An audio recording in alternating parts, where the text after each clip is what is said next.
Siamo qui a Medjugorje e come ti chiami? Franca, Di dove sei? di Udine, Friuli Venezia Giulia. Wow. Quante volte sei stato a Medjugorje? Beh, diciamo più di 15 volte, dopo 15. si è perso il conto, questo Wow. Dove e quando hai sentito parlare per la prima volta di Medjugorje?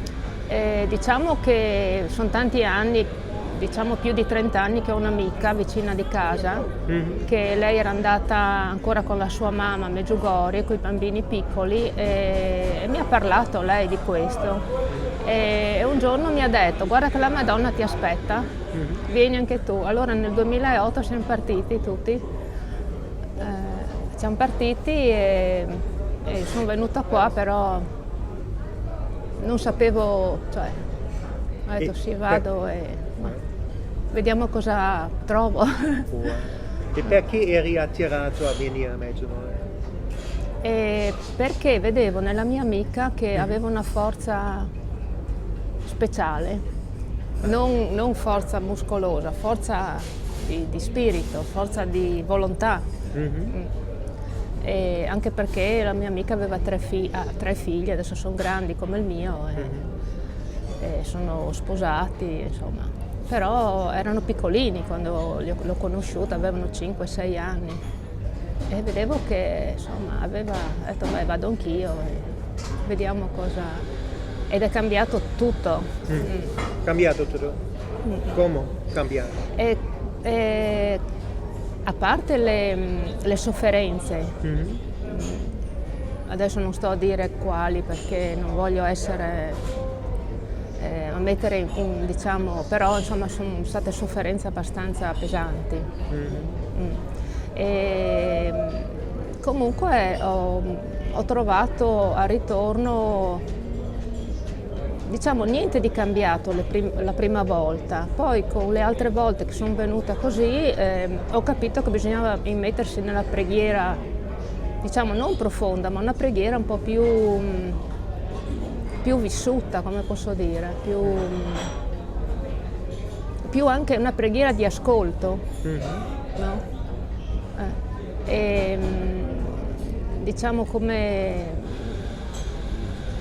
io il rosario non l'ho mai detto fino a quel tempo, l'ho imparato qua e l'ho portato anche a casa, e ho preso il rosario qua, l'ho comprato, anche se diciamo andavo in chiesa perché la mia famiglia era religiosa, adesso non ho più nessuno, insomma il babbo e la mamma sono morti, ho una sorella, sì. Però diciamo ci hanno insegnato loro il cammino che bisogna fare. Non ero lontanissima da questa, però non c'era questa preghiera profonda, questa cosa che qui c'è a Medjugorje, che da noi non è che ci sia. E poi da noi lì in Friuli sono venuti tanti sacerdoti, grazie a una signora che chiamava dei sacerdoti per fare le messe di Gesù misericordioso. Abbiamo conosciuto anche i sacerdoti, padre Igor, padre adesso mi sfugge il nome, padre Ulian, e poi da noi Tissot, Renato Tissot di Trento, e lì però diciamo mi sono sempre tenuta non esageratamente a dare manifestazioni, però nel raccoglimento, cioè preferisco vivere la fede dentro, più personale, ecco. Wow. E hai ricevuto guarigione e conversione a Medjugorje? Diciamo guarigione interna, sì, di pace, sì. E come è il processo della guarigione interna? Diciamo nelle situazioni che hai a casa dopo quando rientri, che chiaramente qui è una cosa, vai a casa, dopo devi rimetterti nel mondo di ogni giorno, delle cose, e lì le vivi in un altro modo. Mentre prima anche magari ci si arrabbia così magari adesso ti arrabbi sì, però in un altro modo, più più semplice, ecco, ti arrabbi in modo più semplice. Non so se rendo l'idea. Non l'arrabbiamento che lo tieni magari dentro di te per un mese, 2 mesi, o lo tieni per poco, ecco, dopo dici ma... E le cose poi le vedi che cambiano, cioè basta aspettare. Come quando devo decidere per qualcosa, aspetto prima, dico vediamo se c'è una soluzione che io sul momento magari la faccio in fretta, in furia e non va bene. Valuto pensando sempre con la preghiera che questa cosa si risolva. Alle volte si è risolta senza l'intervento mio, perciò meglio di così. Preghi il rosario? Sì. Perché? Perché mi sento in dovere verso la Madonna di parlarle tramite il rosario. Poi noi ci colleghiamo con qui i frati di Medjugorje alle 5, diciamo rosario con loro, i 2 rosari quando c'è l'apparizione, sì. Wow. E chiederesti alla gente perché sei cattolica? Questo non so spiegarlo, però uno dovrebbe provare non so, Medjugorje, dove vuole, può darsi anche in Italia, va in un santuario, sì, non è detto Medjugorje vai, è un'esperienza da fare, però metti che uno ti inviti, dice, o che ti viene in testa di andare in vacanza e passi davanti a un santuario nominato o non nominato, una chiesetta o cosa, vai lì e vedi, si tenta, può darsi che abbia magari meglio di Medjugorje, non so. Io sono venuta così invitata, dopo quando torni le chiese che passi entri è come essere davanti qua, cioè vedi. E molte persone pensano che Dio Padre sia un vecchio con la barba bianca che aspetta di liquidarci e di metterci all'inferno. Come è veramente Dio Padre per te? Ma io non... cioè, lo riportano sui libri, no? Il Dio Padre con la barba, vecchio, ma mi pare che si adegua a tutti i tempi, no? Della nostra esistenza, dei nostri genitori, dei nonni, e adesso si adegua alle generazioni future, anche se le generazioni, diciamo, moderne guardano da un'altra parte adesso, il più. Speriamo che si girino dalla parte giusta. E Dio è amore, no? Sì, che sentano magari di non guardare magari sempre a destra o sempre a sinistra, ma guardare in alto, guardare in altre direzioni e vedere se c'è qualcosa di meglio che quello che stanno vedendo tuttora, ecco. E cosa diresti alle persone che hanno paura di confessarsi? Potrebbero pensare, cosa pensare il sacerdote di tutte le cose brutte che ho fatto? Ma innanzitutto forse è meglio prima parlare con un sacerdote e dire io ho un po' di timore prima di andare alla confessione, e questo sacerdote senz'altro ti dirà come fare, come non fare, o se no ti dice vieni che ti confesso, o se no ti dice guarda vai in un santuario, no dico io, vai in un santuario, vai dove, se c'è un sacerdote che ti ispira vai, se no se vuoi sono libero io, dico io questo. Cioè, per ognuno c'è una cosa differente che succede nella vita, però il punto è quello di avere il passo giusto che te lo fa fare uno che è un sacerdote, cioè anche un amico magari, sì, però se un amico non hai quella di chiederglielo, vai da un sacerdote e glielo chiedi, dici cosa dice, cosa faccio, come mi rivolgo, ecco lì magari trova. Vedo che hai un rapporto personale con Cristo. Come può una persona avere anche questa relazione personale con Cristo come tu? Personale Ma direi di no, cioè, La preghiera? la preghiera sì. Mhm. Anche perché, come dicevo prima, quando c'è qualcosa che devo pensare di fare o cosa, io sto un po' indietro. Cioè, non è una strategia, però dico, piuttosto che, anche se il mio carattere è quello di rispondere subito così, vabbè, vero? Sì. Sì, Vero? sì, Esatto. sì. Alle volte magari sì, anche male, ma vabbè. Abbiamo tutte le giornate uguali, no. Però dico, vediamo oggi se questa soluzione c'è, non c'è. Viene sera, come ho detto prima, alle volte la questione basta aspettare. Però noi al giorno d'oggi vogliamo tutto e subito, anch'io questa. E allora bisogna frenare ogni tanto. Allora penso che la Madonna o Gesù o i santi allora possono intervenire.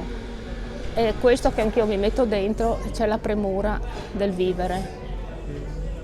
E allora ho notato che questo, se uno rallenta un po', anche per la strada vede le cose in modo diverso, il quotidiano. Hai avuto un momento speciale di conversione nella tua vita? Gesù la chiamo la rinascita nello spirito. Ma questo sì, magari posso dire sì per la preghiera, aperto molto più alla preghiera, però bisognerebbe intervistare quelli che mi conoscono, cioè per dire questa è cambiata, questa così, questa colà, cioè io posso dire per quello che penso io che è cambiato nella preghiera, più preghiera e chiaramente anche trovi quello che al giorno d'oggi non ti dà nessuno, cioè la pace, se mai si può averne un po' di più, però sì, uno che si converte converte, uno che fa un cammino lo vede un altro, lo può notare un amico, un parente, quello si dovrebbe sapere, ma non te lo dicono, però si spera che questa persona guardandoti faccia la stessa cosa e se è su un cammino giusto che lo prosegua, no? Sì. E hai fatto la stessa esperienza che la sofferenza e il dolore nella tua vita ti hanno avvicinato a Dio? Sì. Che maniera? Come? Diciamo le vicissitudini un po' brutte della vita, ecco. Sì. Mi ha portato a dire è successo e io non posso farci niente, Solo con non Dio. posso cambiare le cose, però la sopportazione viene come dono da Dio. Sì. E cosa ha fatto Gesù nella tua vita? In che modo Gesù ha cambiato la tua vita? Ma in meglio senz'altro, però sì, non so spiegare, ecco, sì. Tante cose belle, ecco, che magari senza la presenza di Gesù e Maria non potevano realizzarsi, perché non c'era il mio consenso di abbandonare tutto e lasciar fare a chi ne sa più di noi. Ha fatto la stessa esperienza con l'abbandono? Sì. In pace e Sì. allegria? Sì. Diciamo, allegria, sono ancora in cammino per l'allegria vera e propria. Sì, anche perché sì, io penso che l'allegria tanto eccessiva non va bene. Cioè, no? Allora sono appena agli inizi e spero di essere a metà, non tanto in là, un po' giusta, ecco, un'allegria giusta, non... Sì. Alleluia. Normale, esatto. ecco, un'allegria normale. E cosa vorresti dire alle persone che non conoscono Medjugorje? Perché dovrebbero venire qui?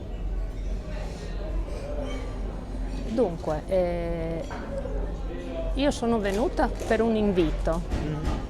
Non so se da questa mia amica o se veramente dalla Madonna, perché lei mi ha detto la Madonna ti vuole a Medjugorje. Bene, io non so lei se parla con la Madonna perché, cioè, non lo so, però lei mi ha invitata e mi ha detto la Madonna vuole vedere. Perché ognuno sa di sé, no? Dicono. Però io verrei.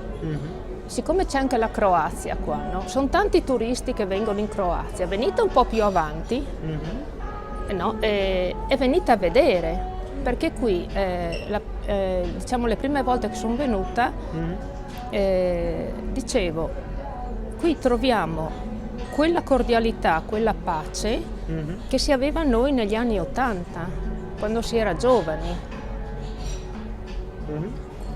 C'era un altro rapporto fra la gente, che adesso il buongiorno da noi, uno che passa per la strada, o non ti rispondono o sì ti dicono abbastanza gente, insomma ti dice buongiorno, ma qualcuno ti dice buongiorno, io dico buongiorno, ti dicono o niente o insomma.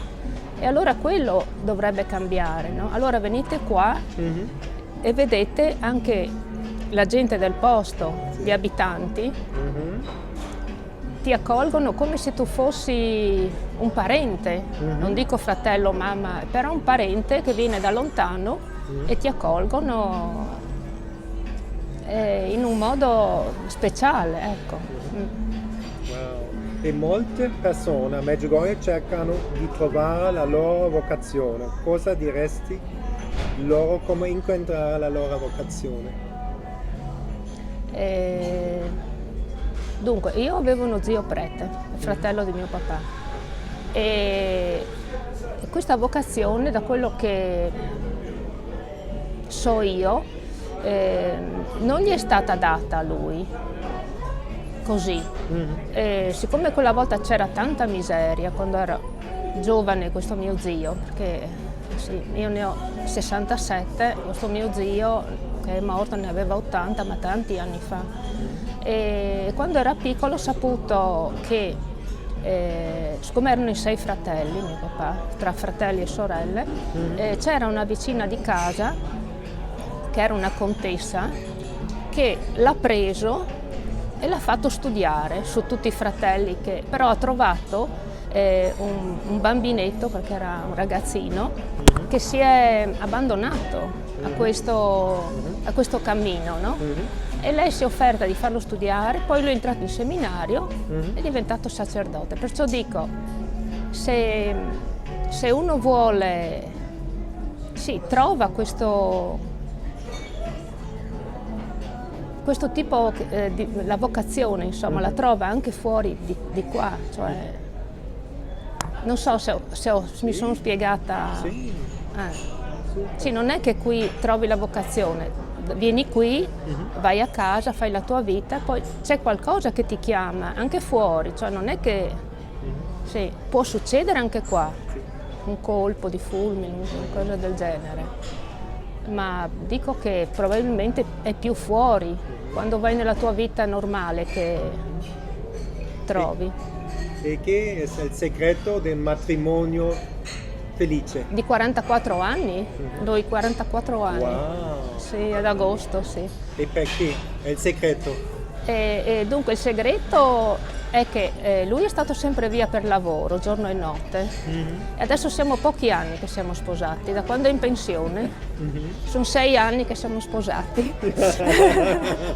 E allora per quello ogni tanto adesso... sì.